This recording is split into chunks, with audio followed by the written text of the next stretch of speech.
Emily's hands were shaking as she tried to regain her composure. She couldn't believe what had just happened.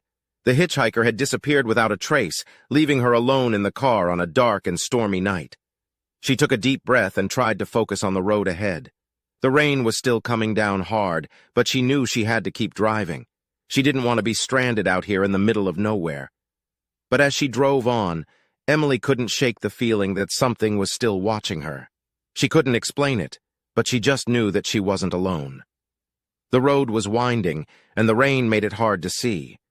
Emily was starting to feel disoriented, like she was lost in a nightmare. She tried to focus on the road, but her mind kept wandering back to the hitchhiker. Who was she, and where did she go? Suddenly, Emily heard a sound that made her heart skip a beat. It was a tapping, like someone tapping on the window. She looked over, but there was no one there, just the darkness and the rain. She tried to brush it off, thinking that it was just her imagination. But then she heard it again, louder this time. And then a third time, even louder. Emily's nerves were shot. She didn't know what to do.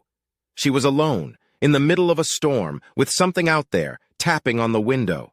She looked in the rearview mirror, and that's when she saw it. A figure, standing in the middle of the road. It was the hitchhiker, but she was different now.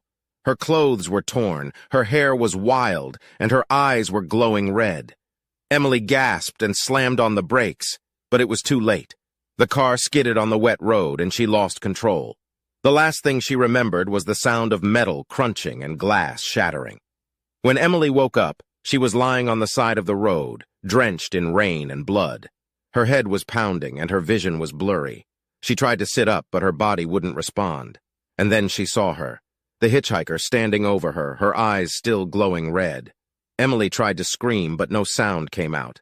The last thing she saw before she lost consciousness again was the hitchhiker's hand reaching out towards her.